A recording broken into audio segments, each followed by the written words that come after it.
Hello, everybody. I'm Steve Silverstein, the Associate Chair for Research in Psychiatry, and welcome to today's Angle Rounds presentation.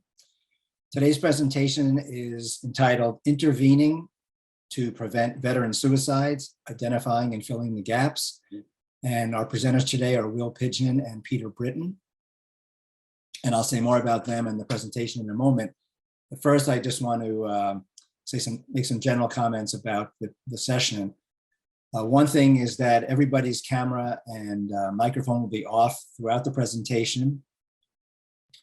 Also, if you have questions, and we hope you do for the end, please enter them in the Q&A box at the bottom of your screen.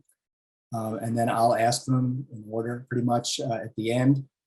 We want people to avoid using the chat box because that's really just for the panelists to communicate with each other in case that's necessary.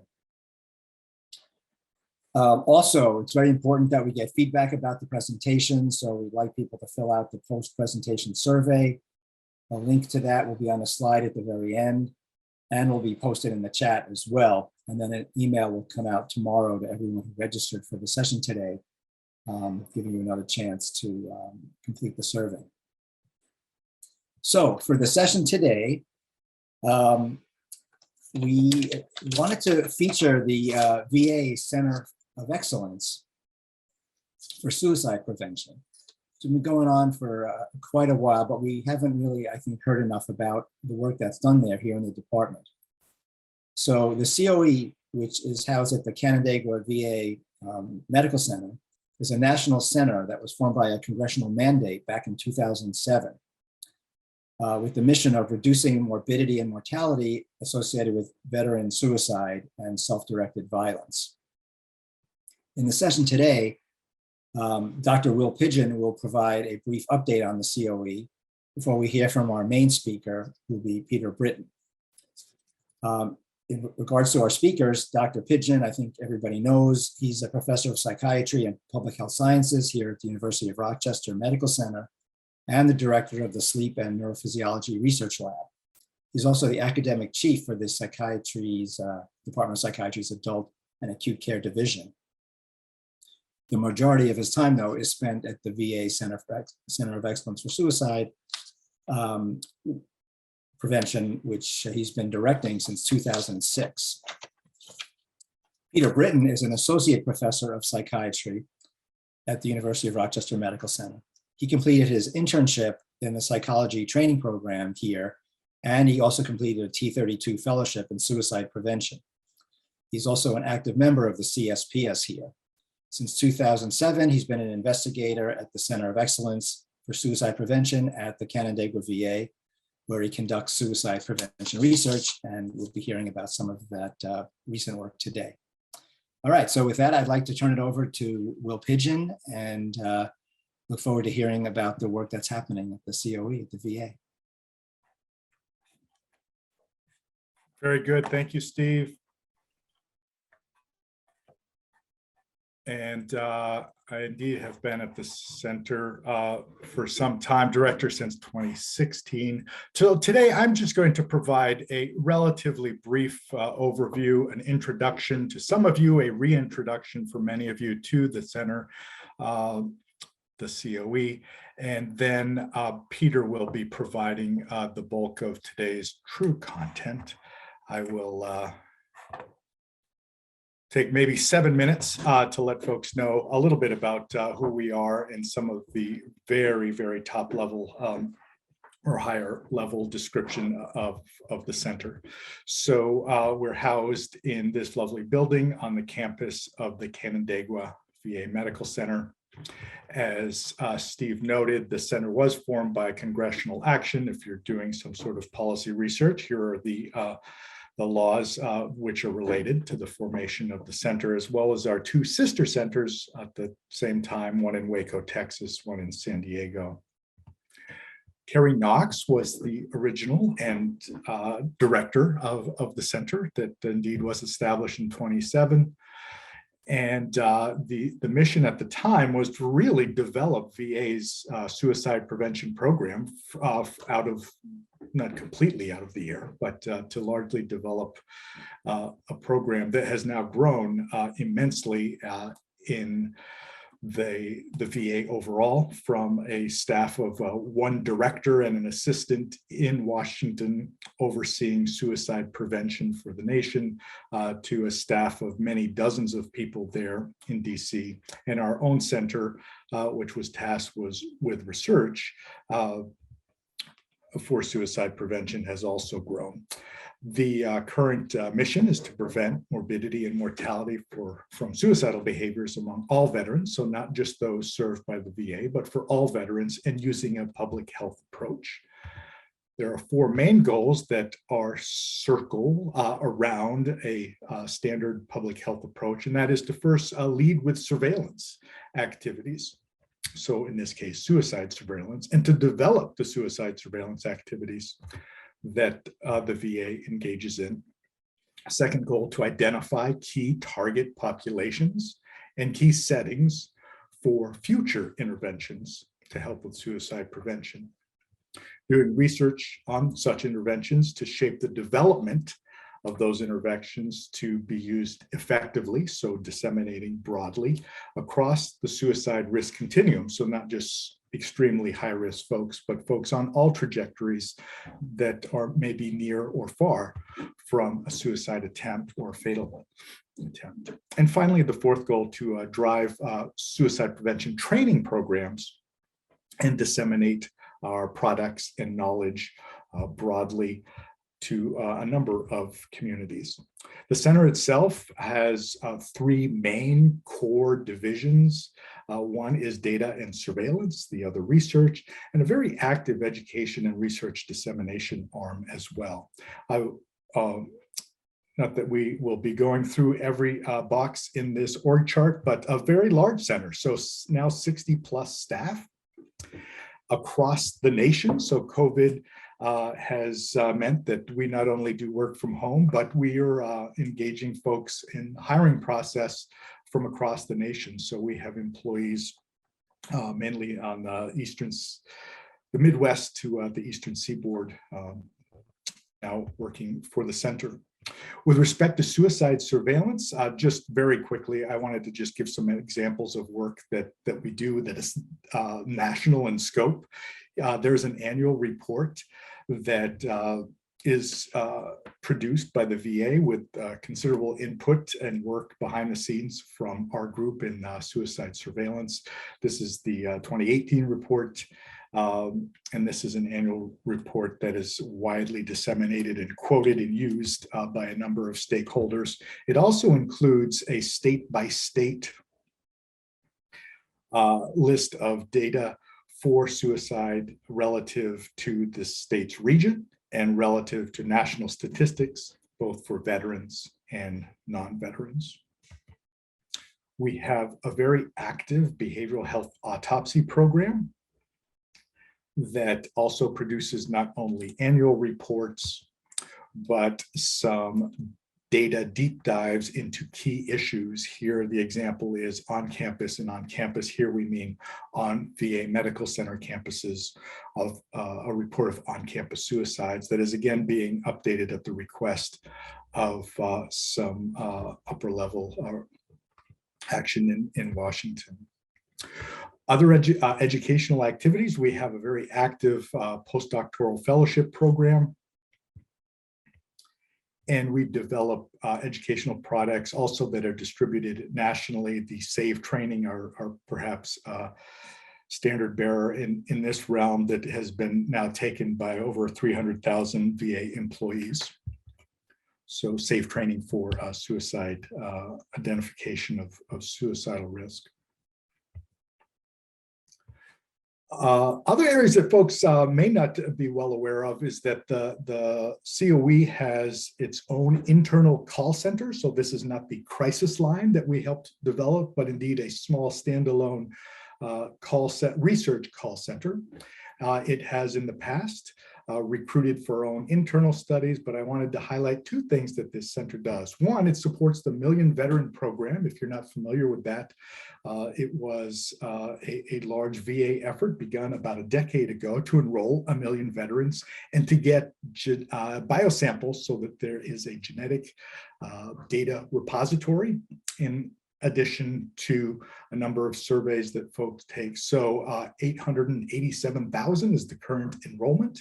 And importantly, in the last few years, our center has helped participants complete, over 250,000 participants complete a COVID-19 survey.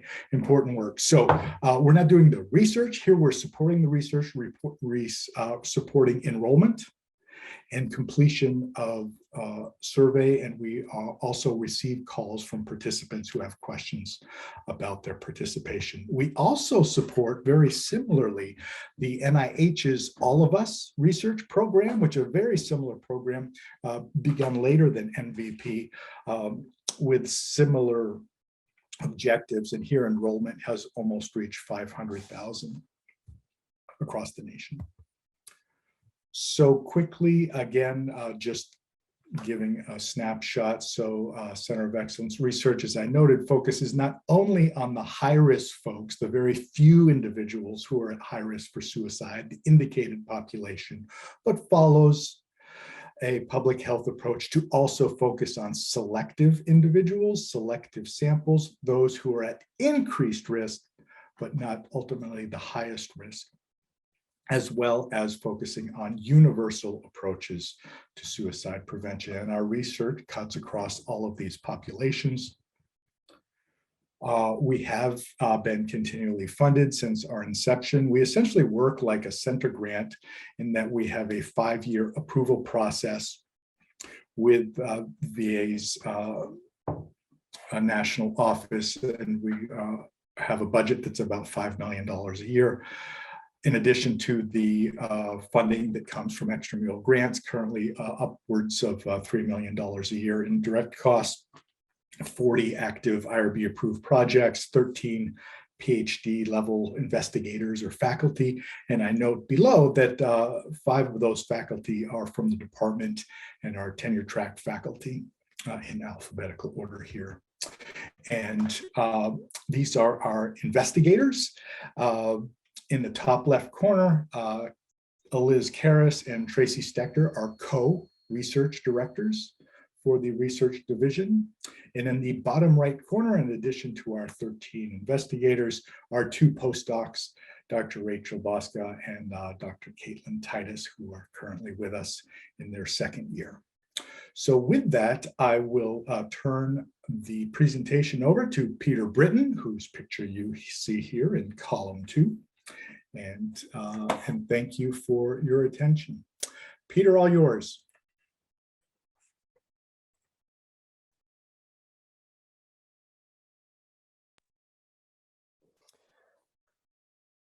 Great, let me share my screen.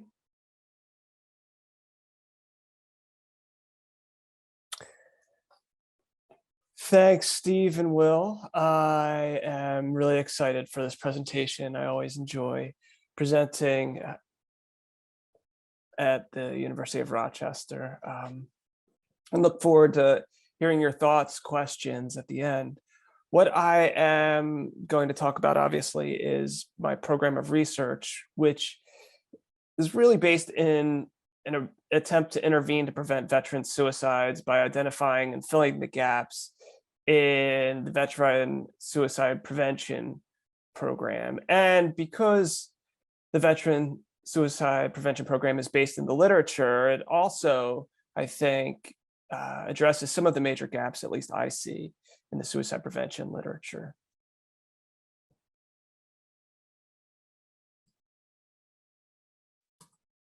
All right. There we go. And the views presented here are mine and mine alone, not those of the Department of Veterans Affairs or the government, of course. So my first program of research focuses on the question of whether increasing the motivation to live reduces suicide risk. And this body of work has been supported by a large number of people.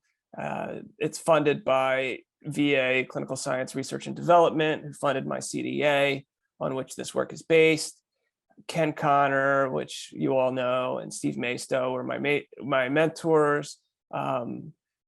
Ben's helped me on this project as well, providing statistical expertise. And there's just a host of people, too numerous to name, who have contributed to this work.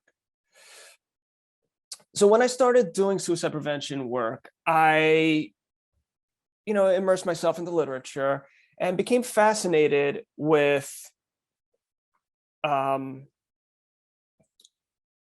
Kovac and an article Kovac and Beck wrote in '77, where they noted that the overt suicidal act can be viewed as the outcome of the internal subjective struggle between the wish to live and the wish to die, rather than the consequence of a single unidirectional motivation. And it struck me that the majority of work that I had been reading about and been seeing and thinking about really focused on the wish to die rather than the wish to live. At the time, I was also doing a lot of rock climbing, and I think this really influenced my thinking. One of the books I read is Touching the Void by Joe Simpson.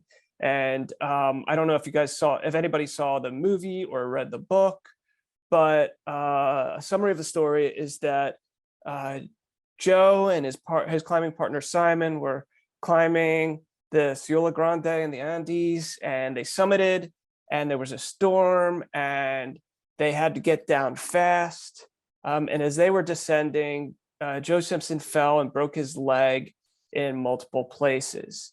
And then they had to decide how are they going to get down with one of the climbers having a broken leg. And so they set up a belay system where they tied two ropes together, and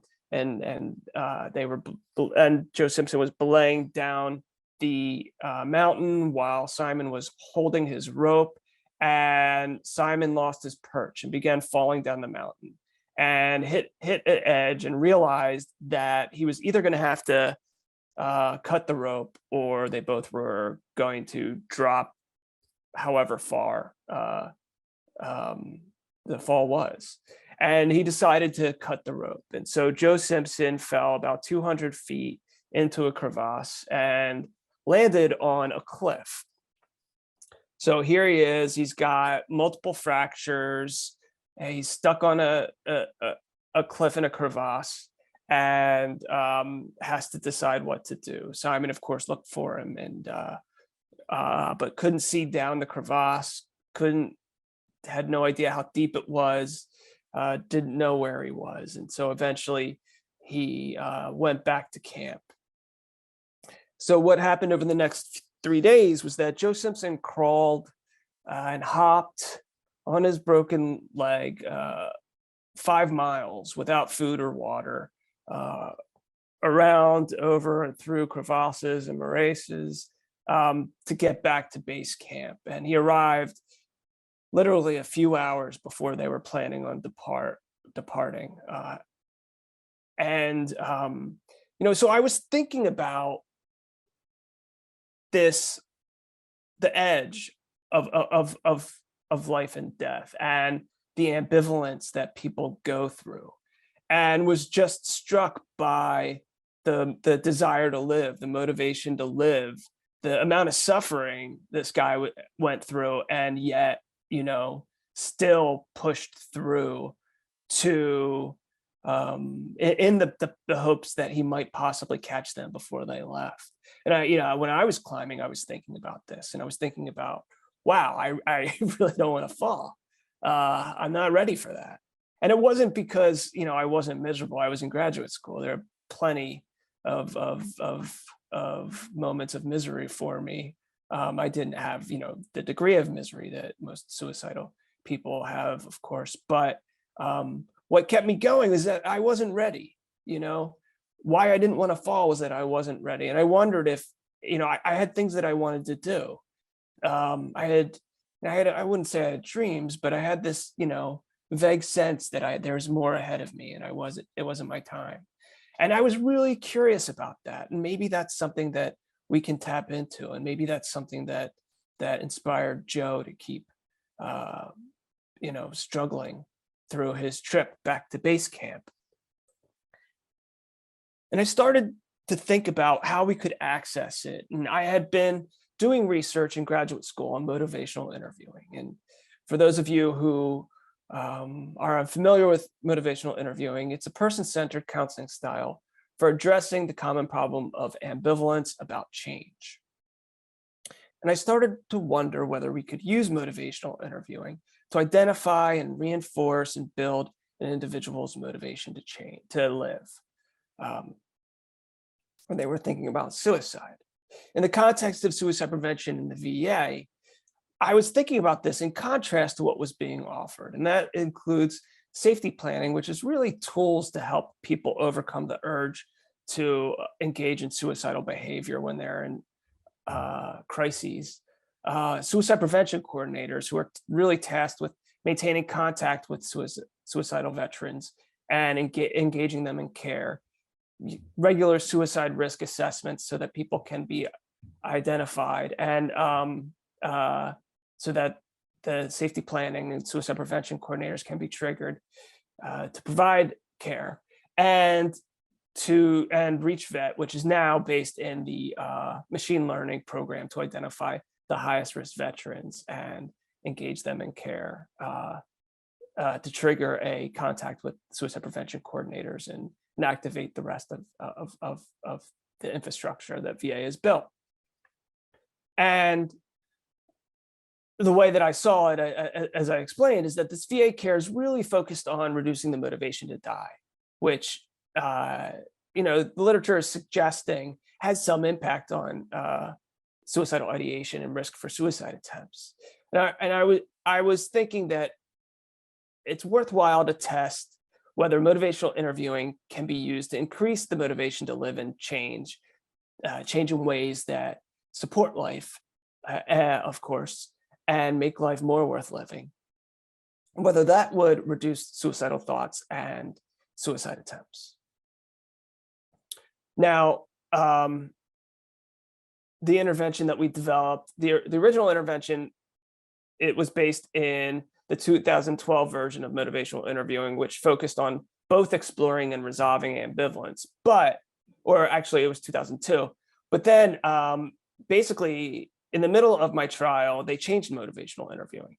And the reason they changed it is that they realized across over 200 randomized controlled trials and over a dozen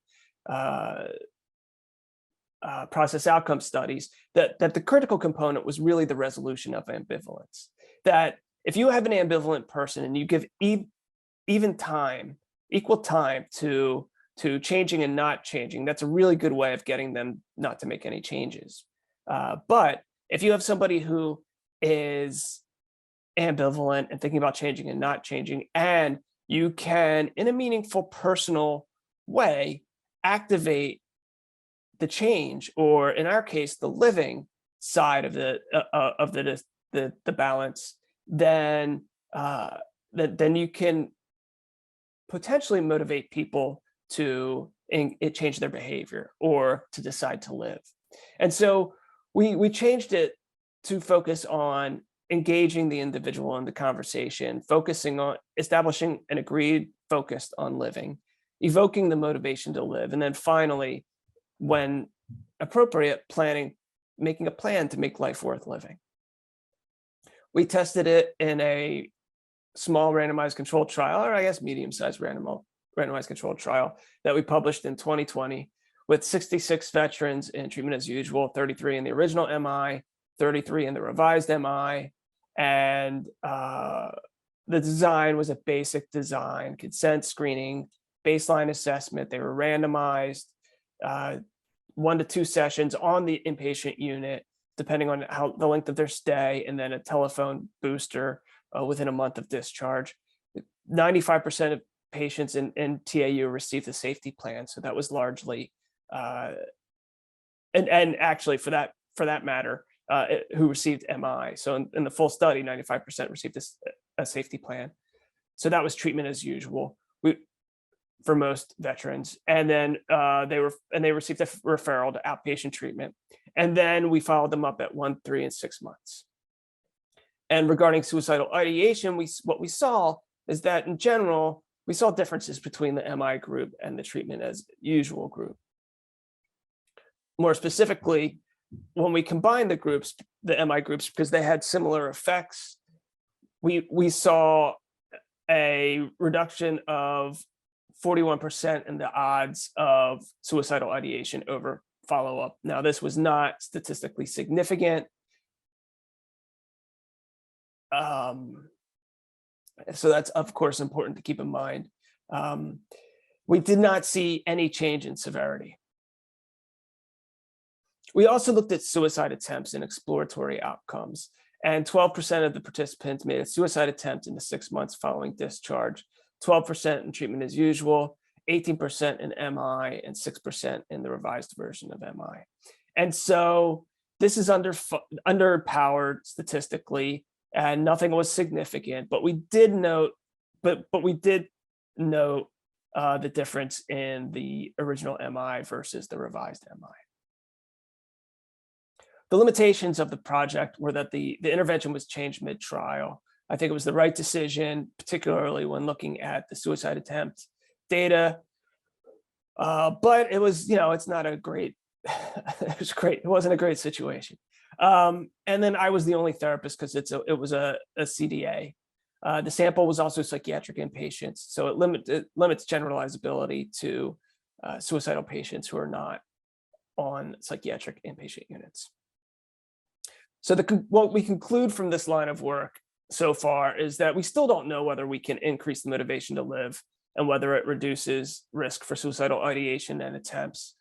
But we do believe that the 40% reduction in suicidal ideation and 50% reduction in attempts provides enough support for continuing this line of research. Moreover, although the 66% difference between the revised version of motivational interviewing and the original version regarding suicide attempts was not statistically significant, we went on, out of an abundance of caution, we went on the side of leaning towards continuing to study the revised version of motivational interviewing. And fortunately, we're going to be able to do so. We had a Merit, which is the VA version of an R01, funded to conduct a 3-site randomized controlled trial that we're conducting in Syracuse, Portland, and Charleston, New York. So that's the first line of research. Now, the second line of research was based in the Veterans Crisis Line, and it regards the effectiveness. The Veterans Crisis Line is a huge component of the VA suicide prevention strategy, and there's been a paucity of effectiveness research on it. The team's a large team, as all this work requires, and it includes Will, as you see, among others. And, of course, we had to do it with collaborators from the Office of Mental Health and Suicide Prevention in VA and the Veterans Crisis Line, including Matt Miller and Lisa Kearney and Greg Hughes and Mary Grace Lauver, who've been great and supportive of the project. It was funded by HSR&D, Health Services Research and Development, and it was initiated during my year as a researcher in residence at the Veterans Crisis Line. The VCL funded the completion of the project, and the COE pitched in funds as well. So the inspiration behind this is that the Veterans Crisis Line was started in part by the COE in 2007. And since 2007, VCL responders have answered over 6 million calls, 700,000 chats, 250,000 texts. They've made 1 million referrals, and they have initiated over 200,000 emergency dispatches. In all this time, there's been one outcome study based on responder report. So how the responder felt that the call ended, and I published that in 2013. And all of this has been recently made even more important by the National Suicide Designation Act of 2020. So for those of you who don't know, what that does is it designates 988 as the mental health equivalent to 911. And this is expected to destigmatize seeking help for mental health problems, make accessing mental health care easier by providing an easily remembered number. It's worked for non-mental health problems via 911, and it's hoped that it will work equally for mental health problems. So this is expected to increase an already very active service, increasing the need to really understand how it's working. So the preliminary model for research is based on kind of the clinical model for crisis lines, which posits that crisis lines reduce risk by reducing immediate distress and suicidality, which decreases risk for suicide outcomes, and increases the opportunity for increased healthcare contact and utilization, which is also expected to decrease risk for suicide outcomes, including suicide attempts, death by suicide, death by other causes as well. And caller factor, we took into consideration caller factors that were accessible, some caller factors that were accessible from the veterans crisis, from the medical records, as well as the veterans, the responder database. So we extracted 2,700 calls from the responder database from callers who provided identifying information, that's their social security numbers, which enabled us to link the calls with the medical records, as well as link the calls with the call recording system. We tried to access 1,700 calls and were able to access 647 of them. And we believe that the discrepancy is likely due to recorder outages, as well as changes in telephone numbers that are in the responder database and that were that are attached to the call recording. And there may have been some responder error in that, as well as changes in telephone numbers to link the call to a number that the veteran can be reached at if they need to be contacted, rather than the number that they called from. We had research assistants listen to these 647 calls and code them for distress, suicidal ideation, and suicidal urgency, which are really threats to harm and kill the self. The assistants coded the first and last 5 minutes for calls that were 10 minutes or over, and the first and last 2 minutes for calls that were less than 10 minutes. And then we linked this to the medical, we linked this database to the medical records. So AIM-1, we've recently published in American Journal of Preventive Medicine, was focused on the immediate call outcomes and call distress and suicidality. In our we did a reliability study before we started coding of 25 calls and for each group of coders, and we found that our reliability for distress was good, for suicidal ideation was excellent, and for suicidal urgency was fair. When we looked at the outcomes, we saw that distress, suicidal ideation, and suicidal urgency were all higher at the beginning of the call than they were at the end of the call. And when we analyzed the data, we found that callers had 5 times the odds of having lower distress at the end of the call than they had at the beginning of the call, For those of you who are confused about why I'm interpreting the odds ratio that way, it's because we use the cumulative logic function, and that calculates the odds of having a lower outcome score. Veteran callers had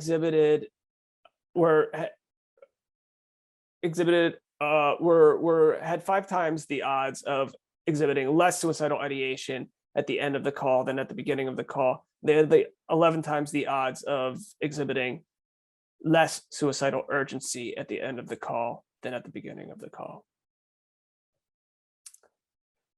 So we concluded that veteran callers exhibit less distress and suicidal ideation at the end of the call than at the beginning of the call, and that they also exhibited less suicidal urgency, although our fair reliability has to be taken into consideration when considering that finding. And in sub-analyses, we found that the sample was representative of all veteran core callers, provided identifying information over the time period, despite our inability to access some of the calls. And these outcomes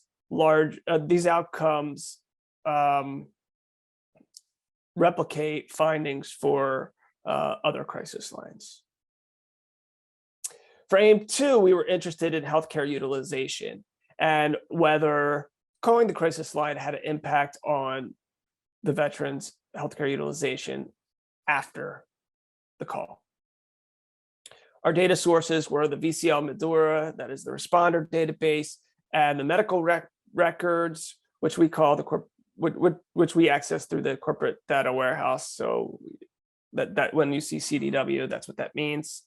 The timeframes of interest were the 30 days before and the 30 days following the call. And we limited it to the 30 days. We were interested in the 30 days following the call because we felt that this could be attributed to any care that they received in the month following the call could reasonably be attributed to the call rather than anything else. We defined treatment contact as having at minimum one contact with a healthcare provider, regardless of modality. It could be telephone, in-person, virtual, whatever. It could be outpatient, inpatient. And we defined treatment utilization as the number of days of those types of contacts. Again, we used medical records to obtain all of this data. And then we used standard VA definitions to define healthcare and mental health care. I should have called it behavioral health care because it's mental health care and substance use care. As we see, healthcare, any healthcare and mental health care increased after the call, as did days of contact for both healthcare and mental health care. The numbers were pretty striking, at least for me. 60% of the callers had made contact with healthcare in the month before the call, and 85% made contact in the month following the call. 43% made contact with mental health care, whereas 80% made contact in the month following the call. Regarding healthcare utilization, there was an average of 2.5 days of contact before the call and 4.8 days of contact following the call. And for mental health care utilization, there was 1.4 days before the call and 3.5 days following the call. So we see a lot of care following the call. And when we analyzed this, it supported the eye test. Veterans had 6 times the odds of making contact with healthcare in the month following the call than a month before the call, and over 10 times the odds of making mental health care contact after the call than before the call. Regarding treatment utilization or days of contact, veterans had more days of contact following the call than before the call, and more days of mental health care contact as well. So what we concluded from this body of research is that veteran callers made more contact with healthcare and mental health care after the call than before the call. They also engaged in more days of healthcare and mental health care following the call than they did before the call. Aim 3, we were interested in the relationship between the two outcomes because they represented different processes that occur, different tasks, so to speak, that occur during the call. And the question was,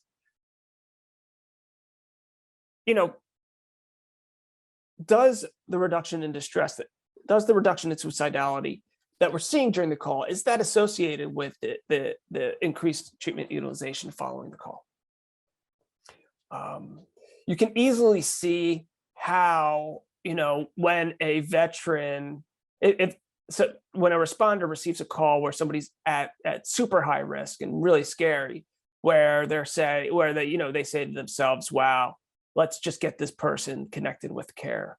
This is too much, we're not going to be able to address this in this short period of time. Let's get them connected with care. And it seems at face value, from a face value perspective, to be reasonable. But we wanted to see if that was the right thing to do from a data perspective. What we found was that reductions in that there were no impacts for contact, and that reduction in distress was not associated with healthcare utilization or days of healthcare. However, we did find that the reduction in suicidal ideation was associated with more days of healthcare utilization following the call. Regarding days of mental health care, we found that the reduction in distress was associated with more days of mental health care in the month following the call. And the association with suicidal ideation and mental health care did not achieve statistical significance. So what we concluded is that neither reductions in distress, and we focused on reductions in distress and suicidal ideation because of the fair reliability for urgency. What we concluded is that reductions in distress and suicidal ideation were not associated with changes in treatment contact. Reduction in suicidal ideation, however, was associated with increased mental health care utilization. And reduction in distress was associated with increased, I apologize. Reduction in suicidal ideation was associated with increased healthcare utilization, and reduction in distress was associated with increased mental healthcare utilization. So what this means to us, how we interpreted this, is that attending to both reduction of distress and suicidal ideation during calls seems to be critical to increasing the engagement in healthcare and mental health care following the call.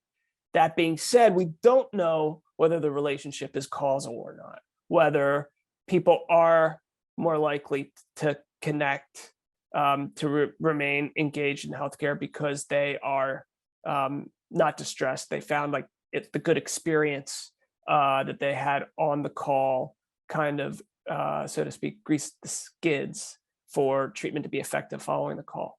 The other possibility is that the people whose distress and suicidal ideation improves during the course of the call are simply the type of people who benefit from that type of contact, and that they're also the individuals who are more likely to benefit from healthcare and mental health care contact and remain and utilize it for that reason. Nevertheless, either way, it's important because reduction in distress and suicidal ideation suggests that they're more likely to engage in care, whereas at the end of the call, if you have somebody who's still distressed and suicidal ideation, it still have suicidal ideation, it may signal the need for additional care or additional treatment to link them with care. Not just to link them with care, but to make sure that they engage in care and remain engaged in the month following the call. So our overall conclusion here is that the VCL is functioning as intended as callers experience less distress, suicidal ideation, and urgency at the end of the call than at the beginning. And this replicates prior research on other crisis lines. And the callers are also linking with and utilizing care at high rates. This is likely influenced by the suicide prevention infrastructure built by VA, and that includes the suicide prevention coordinators who are located at the major facilities in VA and who are tasked with ensuring that veterans remain in care. Obviously, as with any study, there are limitations. There was no control group, so causality cannot be determined, and the results may not generalize to non-veterans, veterans who don't provide identifying information, active duty callers, or third-party callers, all of whom are important targets for the VCL, and the results may not generalize to non-VCL crisis lines, given the infrastructure that VA has built. This line of work has also been funded. We're currently conducting a multi-method examination of veterans crisis line emergency dispatches. As you saw on the prior slide, over 200,000 emergency dispatches have been initiated, but we don't know how veterans experience this, the challenges responders face in making these decisions, or the impact of these decisions on risk for suicide and death by other causes. And that's the purpose of that study. We also have a funded, I didn't show it, but we ran we used this data for pilot analyses, and VCL has funded us to examine one of the signals we saw. So we saw a signal that treatment contact with healthcare, mental health care, following the call may reduce risk for non-fatal attempts among veterans who don't have healthcare contact in the month preceding the call, which conceptually makes a lot of sense. So we're going to be studying that, and additional projects are in development. Finally, the final gap that my lab is trying to fill is, can we reduce suicide risk by improving veteran relationships? And this work is inspired by and the product of Dave Krafta.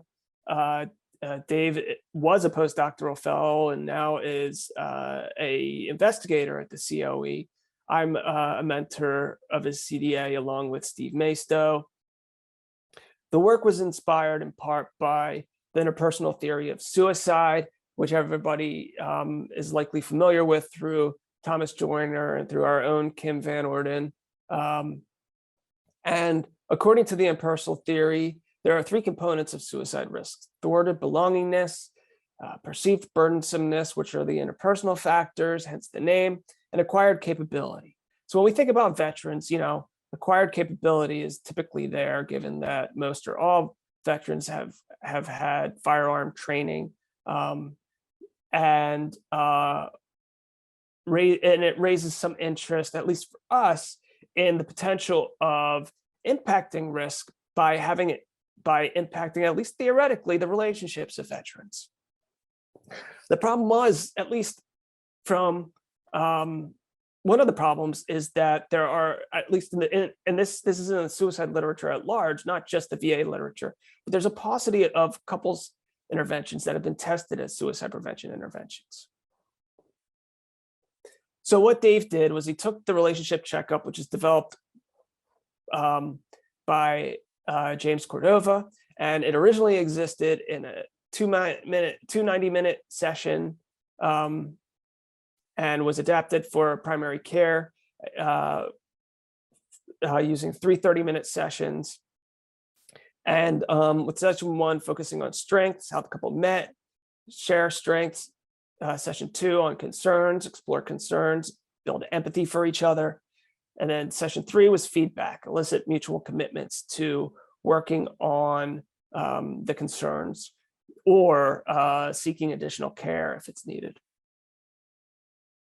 And Dave ran a single-armed pilot study with 20 couples, 40 individuals, and saw that 66% experienced an improvement in their relationship, 69% experienced fewer depressive symptoms, 100% experienced less PTSD,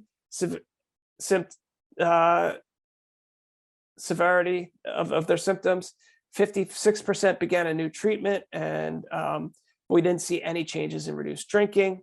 Importantly, 45% of the couples had at least one partner with a history of suicidal behavior. We thought these outcomes were extremely promising, as did the review panel, fortunately.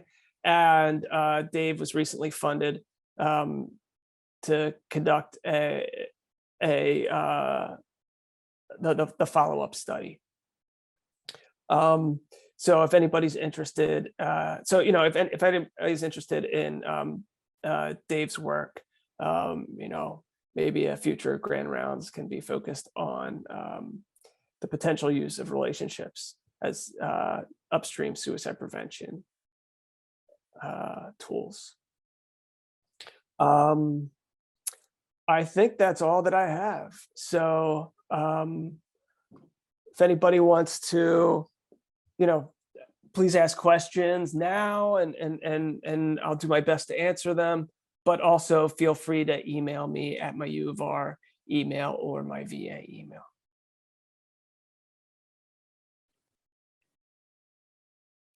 All right, thank you, Peter. That was great. And a nice update on what's happening at the VA. So let's see if any questions have come in. Hopefully some will, but right now, nobody has asked any questions. So this gives you an opportunity to elaborate on anything you might want to say a little more about. I do think that, one of the things that we're about a year and a half into our work on the emergency dispatches, and it's really fascinating. I think people think, clinicians included, think that when you have a suicidal patient, just calling 911 is the solution to preventing their suicide. And I don't think, from our experience, it's not that simple. One of the experiences that inspired that work is I had a veteran on the inpatient unit who called the crisis line and said, I'm thinking about killing myself. I'm scared of these thoughts. I don't want to do it. And he was a minority veteran, and they said, all right, well, we're sending the emergency care and the cops, because that's the law. The cops have to come. And he's like, I don't want the cops. He's like, why would I want the cops? If you send the cops, I'm going to try to kill myself. I don't want to deal with them. Like, I've just had numerous bad encounters with the cops. And, what ended up happening is that, the cops came and he stabbed himself. I think it just highlights the challenges that people face, that, even though 911 seems the right thing to do, there may be some complicating and extenuating circumstances that make it a really difficult decision in some cases. And so I think we're seeing this in our qualitative interviews, which we're almost finished now. So I think, that body of work, I think, is going to be really, really fascinating. Okay, well, we've gone from having no questions to now having too many to possibly answer in the time we have left. But let's go through as many as we can in the next 3 minutes or so. The first one is, was the change in phone call activity associated with a change in suicidal events? That's a really good question. We conducted some follow-up analyses, and one of the challenges that we're seeing, which we often see in this high-risk research, is that people who call the crisis line are at increased risk for help. So even though it's like or at increased risk for suicide, and they're calling because they're at increased risk. And so even though they're being provided care, they're still looking like a really high-risk group. What we're seeing is that potentially it may be reducing risk among those who were not linked with care before the call and were linked with care after the call. But also, and I'm just writing a grant on this now, we're also seeing that it may be particularly helpful among those who have suicidal urgency, but the highest risk individuals. It's probably not going to reduce risk among individuals who are distressed because they're not at suicide risk, they're in crisis. But there's potential that the impact that it's having is among the highest risk individuals, and that we may be seeing something there. And we have a grant, should hopefully shortly have a grant under review to examine that. Okay, well, that leads to the next question, which is, what's the next step in your research? Well, Ken, so, I mean, there's multiple steps. We're running this randomized controlled trial across 3 sites. We're also, going to examine these, just do a deeper dive in the Veterans Crisis Line to see if this service is really doing, having the impact the VA, and we hope it has. And I think that's an important question, not just for VA, but also for public health at large, given the increased attention to 988 and the expected increase in crisis line calls across the U.S. Okay, well, there's a couple of questions left from Kim and Peter, but we have to stop now because it's 2 minutes of. So you'll see the questions. You'll get them sent to you, and you should continue the discussion with them. These are good questions. I want to thank you and Will for the presentation today. I'm really glad we did this update from the COE here for the department. I think it's really important to have more awareness, I think, of what's going on at the VA center, especially with more and more faculty working at both sites. And I want to thank everybody who participated today, and say this is also the final Angle Round presentation of this academic year. The next one will be in September. So amazingly, we're at the end of the year. So thank you all for coming to the talks this year. And I want to remind everyone to please fill out the evaluation. There's a link in the chat box right now, and you'll also get an email tomorrow. All right, so thank you again. Thanks again, Peter and Will. It was really excellent. Great way to end the year. And I hope people contact Will and Peter with more questions. All right, so hope everyone has a great day. Take care.